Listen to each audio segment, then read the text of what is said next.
Oh, what the hell's up, everyone? I am back once again with the final entry of Resident Evil 4 Mercenaries under the banner Hugeman Plays. Now, you may be thinking, oh no, does that mean no more Hugeman Plays? No, of course not.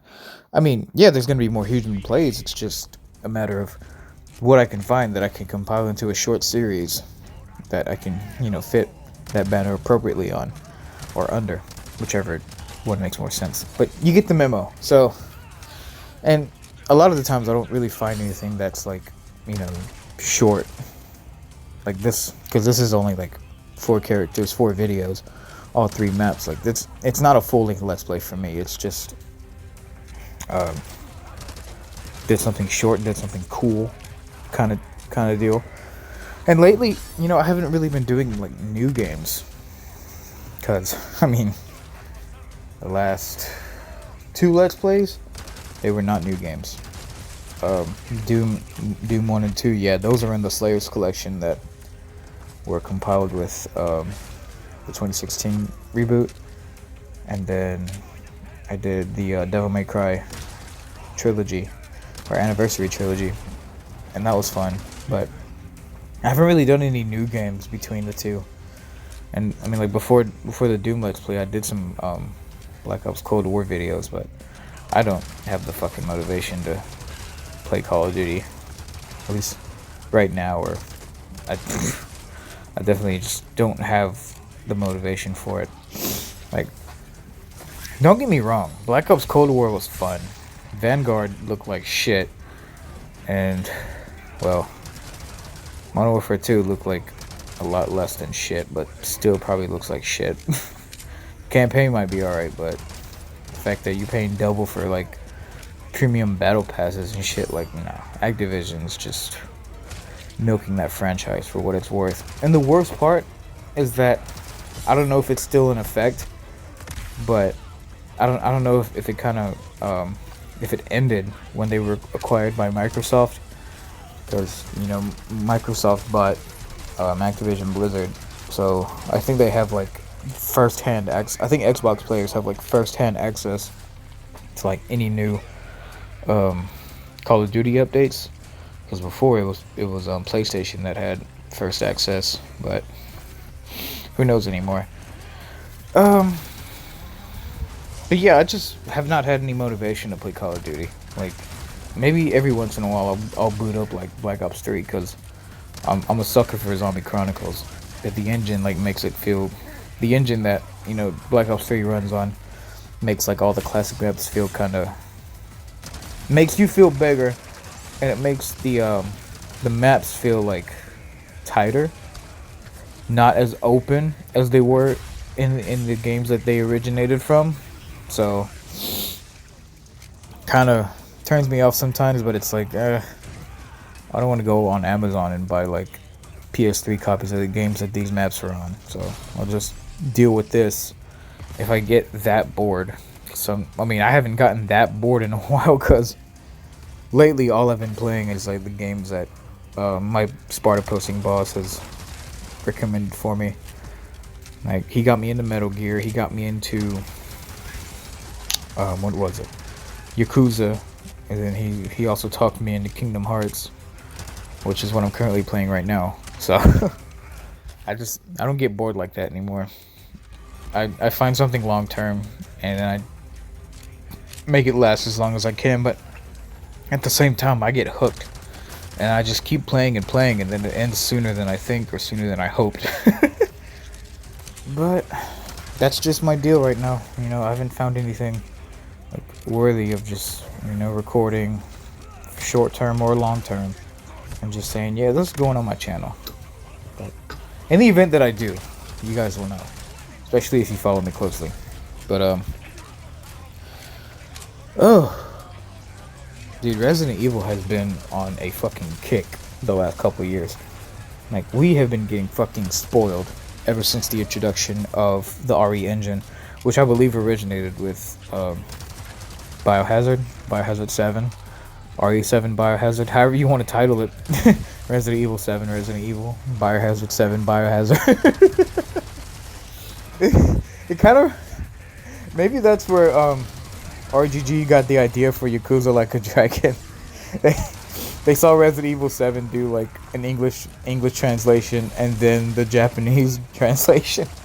And then just said, yeah, we're gonna do that. Yakuza 7 Like a Dragon. Well, there's no numerical title in it. It's just Yakuza Like a Dragon. Yeah, like a dragon. Yakuza. But I that's like one of the first games where I experienced that different translation, same titled game happened. was with Biohazard 7. But we've been getting fucking spoiled ever since RE7. Like the first time I played it, dude, I was freaking the fuck out because I was like, there's no fucking way this is Resident Evil, because this is one of the scariest fucking games that I've played. Not even exaggerating, like, it was terrifying. Ugh. And just looking back on it, I was really happy I didn't play it on VR, because I heard it was, at the time I heard it was much more terrifying on VR. And then, you know, they decided, hey, let's remake Resident Evil 2 and 3. And, you know, the remake of 2 was such a huge fucking success. Like, I had no life the fuck out of that game when I got it, because I tried to play the original versions of 1 through 3. I made it to a decent spot in each game, but I was terrible at it, because, like, the whole fixed camera angle, you can't tell how much health the bosses have. I mean, that's always been the case with Resident Evil. You never see like the boss's health bar, but like you don't even see how much ammo you have when you're like shooting and shit.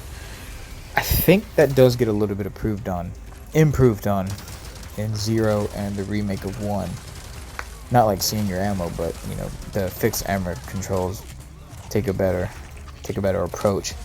But the original 1, 2, and 3, I couldn't. And it wasn't because it was scary, it's because I was just fucking terrible at the gameplay. My brother, on the other hand, he was fucking terrified of the first game when he played it on he played the original version on the N64.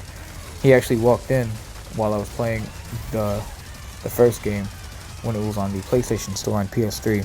He saw me playing it. He was like, I'm getting the fuck out. But I did eventually gaslight him into playing 7. And he actually managed to do the whole run without quitting. But yeah, we've been getting fucking spoiled ever since the introduction of the RE engine. 2 was fucking incredible. Like, I loved playing as Leon. I loved playing as Claire. It really brings the horror factor back. And it really brings the survival factor back. So, perfectly balanced survival horror. Which is great, because that's what Resident Evil always should have been. Like 5 and 6. 5 was a lot more action than horror. I think a lot of people speculate that the original version of 4 was kind of the same way. I don't know. That's debatable, because 4 had some creepy moments, but 5 and 6, not really. 5 and 6 were all action.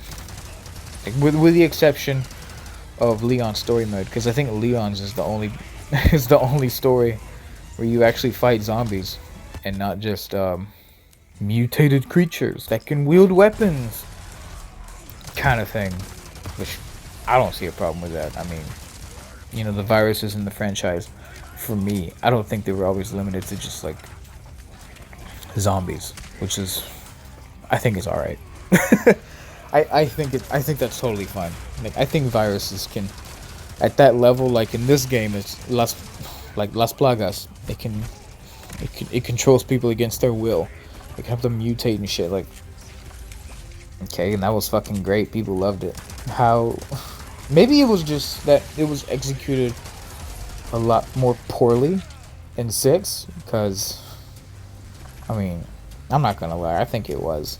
But, you know, still, it's similar concept. So. And then, you know, there was the remake of 3, which didn't really live up to the remake of 2. Mainly because, number 1, the story mode was a lot shorter. Number 2, because Capcom was trying to push a multiplayer mode, Project Resistance, I think it was, where you could play as the bosses, you could play as any of the other characters. I think it was strictly online, but I didn't have PlayStation Plus at the time, so I couldn't experience it. I thought it was kind of dumb. I tried it out, and I said, this is not going to hook me long term, so I'm probably not going to come back and play it. Which sucks, because I was really excited for Resident Evil 3, but it just didn't live up to the hype. But it was still a decent game. It wasn't bad. It wasn't like 5 and 6 bad. Well, 5's not bad, but 6 was, by Resident Evil standards, was pretty bad. Yeah, I do vividly remember playing it, and I enjoyed it. I just don't think it should have been full retail price if the story mode was not gonna be that long. Because I mean, every Resident Evil game's main focus is the story mode, and of course there are some games with like mercenary modes. I genuinely enjoyed Mercenaries mode in 6. Like, I have some videos of Mercenaries mode on my game on this channel here, but as far as like compared to this game, compared to Village, no, does not live up to it. Like, Capcom got their shit together once they made 7, and once they remade 2 and 3 and 4. Oh my god, I'll get to that in a second. But yeah, 3 just could have been better, but you know, they didn't care to like stretch it out and make it a full-length game. But I mean, how can you say no to the Jill model they used? Ugh, I need her to step on me. Whoops.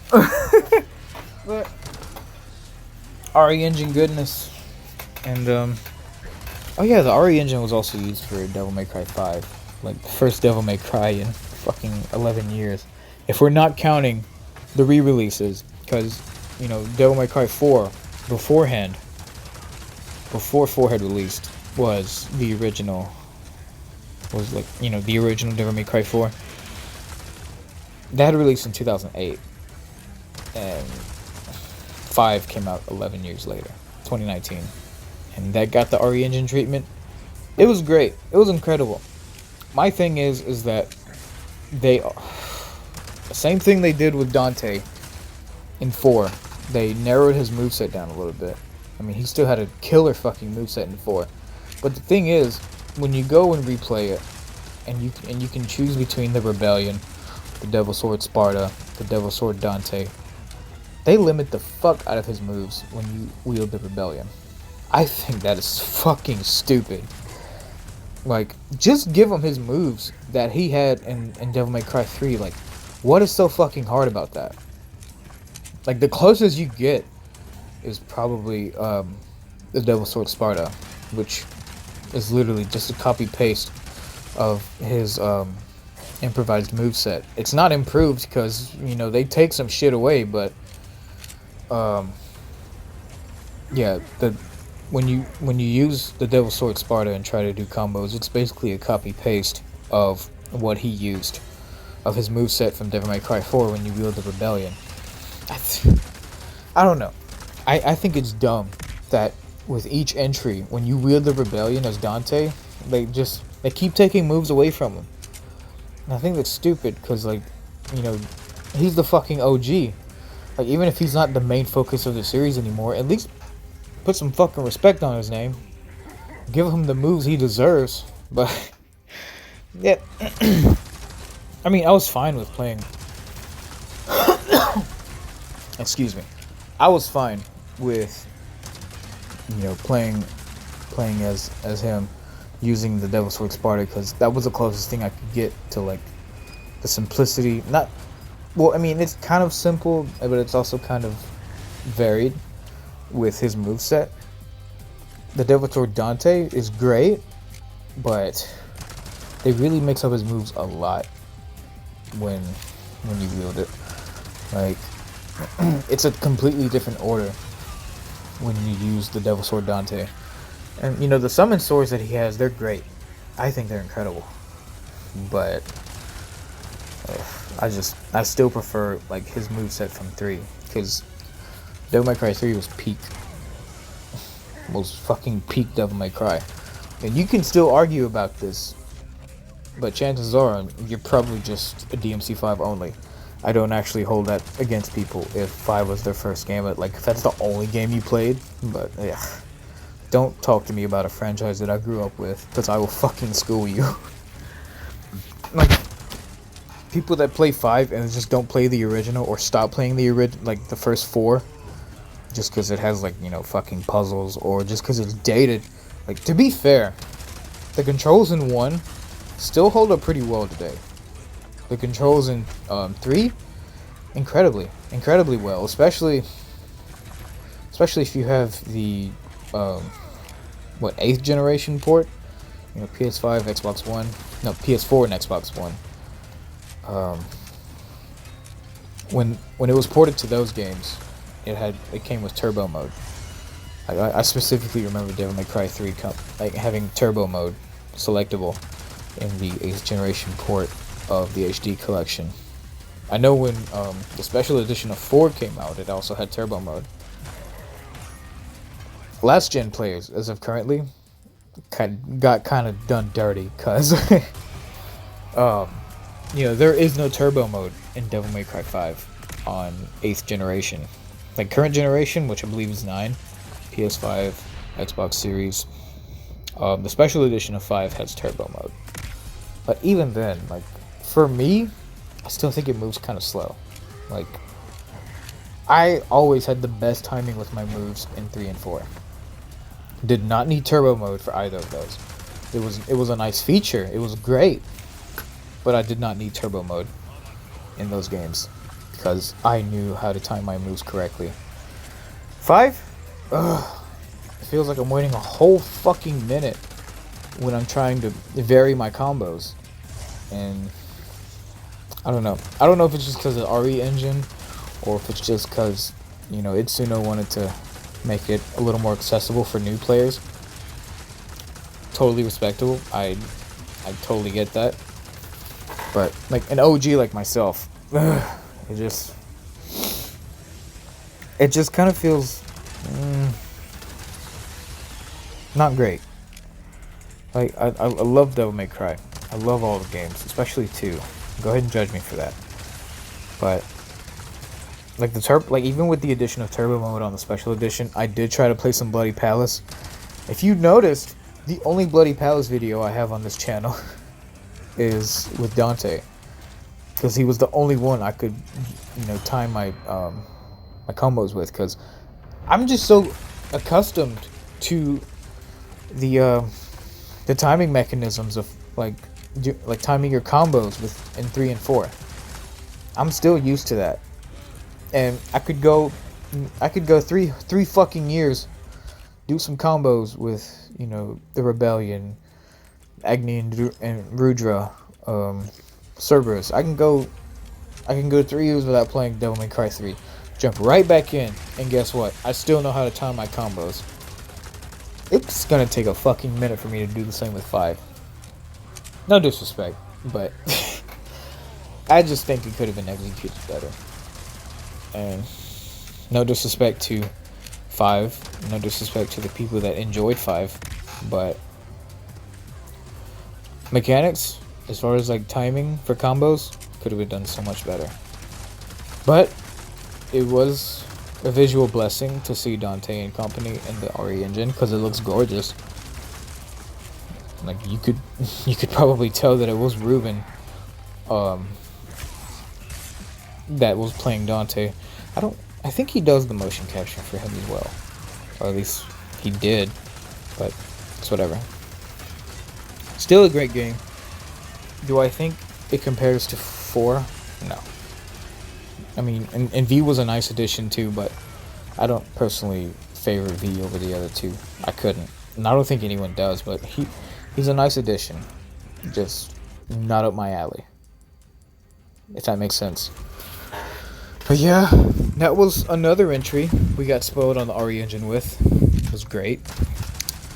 Like I said, 3 didn't live up to the hype that 2 brought.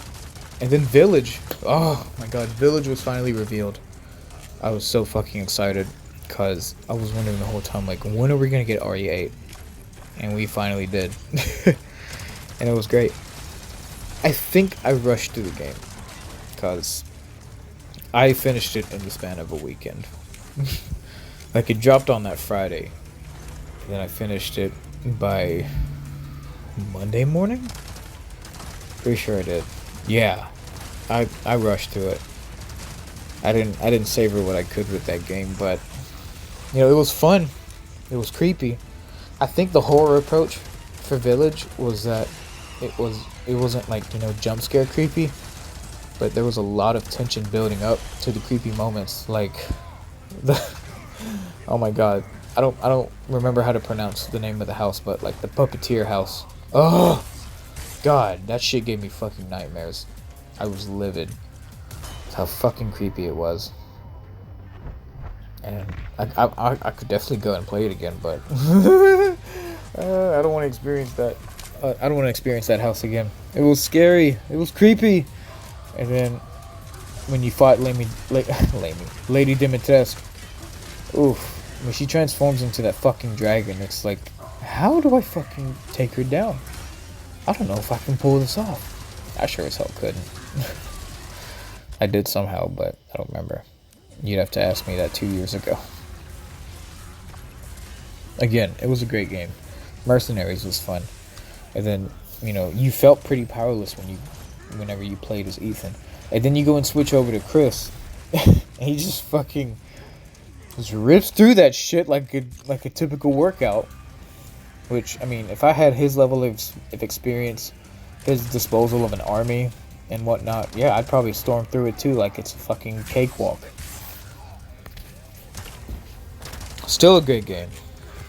I think it was just a little shorter than 7. Maybe it's just because I didn't have as much time on my hands when I played 7 as I did with 8. Because, like I said, I completed the story over the span of a weekend. I think that's how short it was. But luckily, we had Mercenaries when it first dropped. Mercenaries was great. And then there was Shadows of Rose. I think that's the only mode in Village where you can actually play third person, because I did try to revert back to first person. You can't play first person in Shadows of Rose. I think it's all in third person. But there's nothing wrong with that. It's a great DLC. It's fun.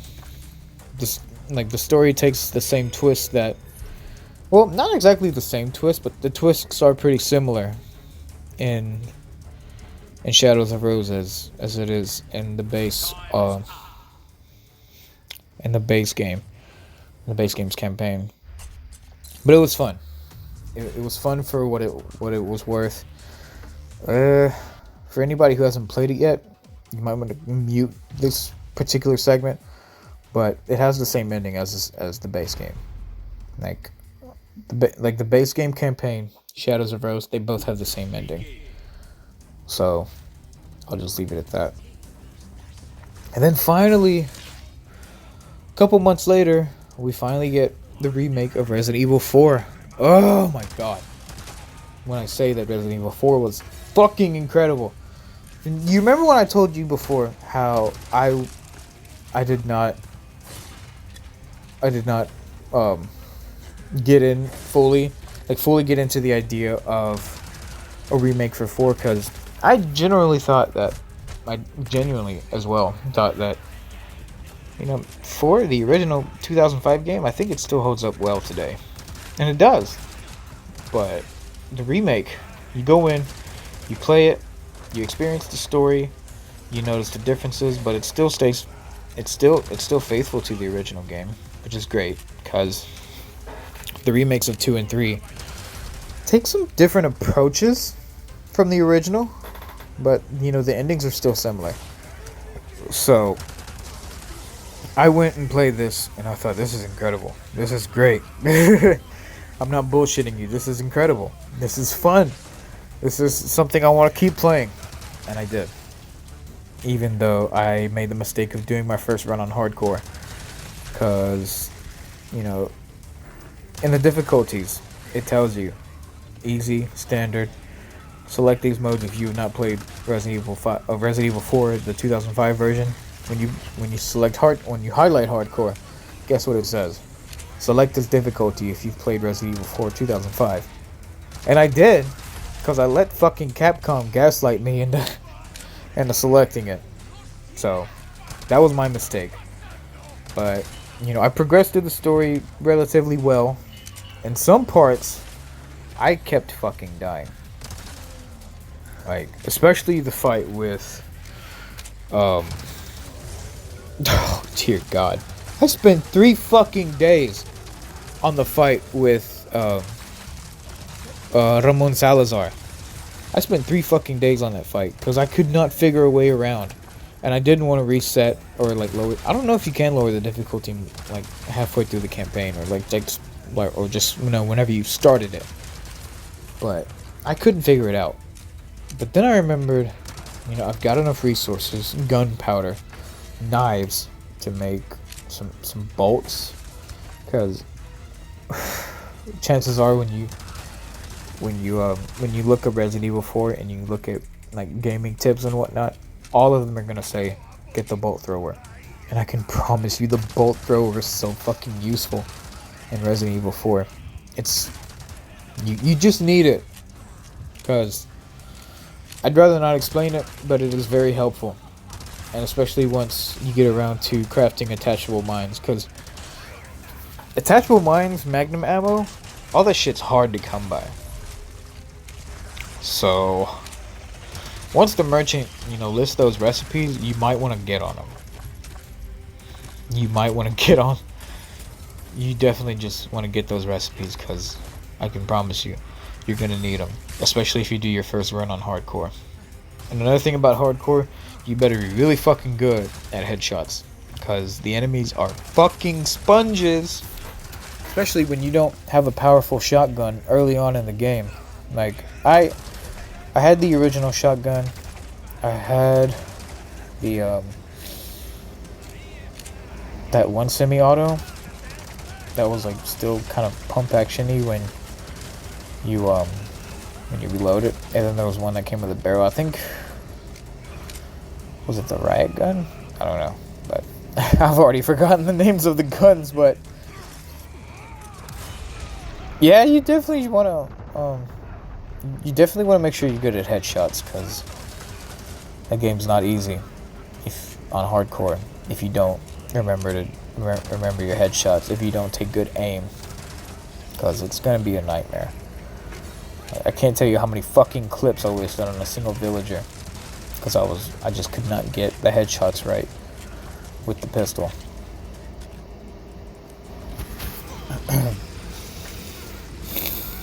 The boss fights were great. The story has its differences from the original, but it still remains faithful to the source material, which is great, because, you know, shot for shot remakes are very uninspired. Like, the purpose of a remake is to explore new things that you couldn't in the original, or at least what was limited at the time as far as like technology and shit goes. But I wish Disney would take note of that. But, you know, at least in this age, we're not getting a fucking like Kingdom Hearts remakes and shit. Please do not remake Kingdom Hearts, solely because I think the original is what, you know, brings all that charm, the charm that the series has currently. Like, I probably would not have felt the same way if I had played the original. Like, if I had played, not the original, but if I had played like a remake of the first Kingdom Hearts, probably would not have liked it that much if I had gone back and played the original, because it's just, ugh. But I mean, then again, I didn't play the original Yakuza 2. I played the Kiwami remakes, which, if you think that's lazy, that's okay. But I mean, I did what I could with the disposal I had in my hands. So, because I mean, when I bought the Yakuza games, they were all listed. 0 through 6 were all in the PlayStation Store, and they were relatively cheap too. So, can't beat that. But luckily, you know, Capcom takes different approaches with their remakes for Resident Evil. Maybe sometime soon we can get a Devil May Cry 1 and 2 remake. I don't think 3 needs a remake because it still holds up incredibly well. But yeah, 1 and 2 definitely need the remake treatment. Well, 2 more than 1, because I could go back and still play 1 like it's a cakewalk. Exaggerating, obviously, because you saw you saw my Let's Rock Baby trilogy. You saw how rusty I was. You see how many times I died in each mission. I'm not gonna get that cocky again, but I still know the game like the back of my hand, and I think that's all that matters. So, you know, Capcom has been spoiling us since we've delved into the whole thing about remakes. Because, oh my gosh, well, to be fair, you know, they remade the first game way back in the GameCube days, and then it's just been getting like HD remastered ports ever since, which there's nothing wrong with that, because it holds up incredibly well on PS4, and I'd still go back and play it again. But yeah, you know, Capcom's been fucking spoiling us. I love that, because, you know, you would think you would come up playing 5 and 6, you know, way before 7 released. You come up playing these games and you think maybe Resident Evil's a dead franchise. A lot of people that I was acquainted with at the time that were gamers thought the same thing. Like, they thought 7 was not 7. They thought Resident Evil was a dead franchise when the only like recent mainline titles we had were 5 and 6. Or really just 6. Revelations was okay. I mean, Revelations 2 was good because I liked playing as Claire. But like, I don't know. I just wasn't sold on Revelations as much as I was like the 5 and 6. So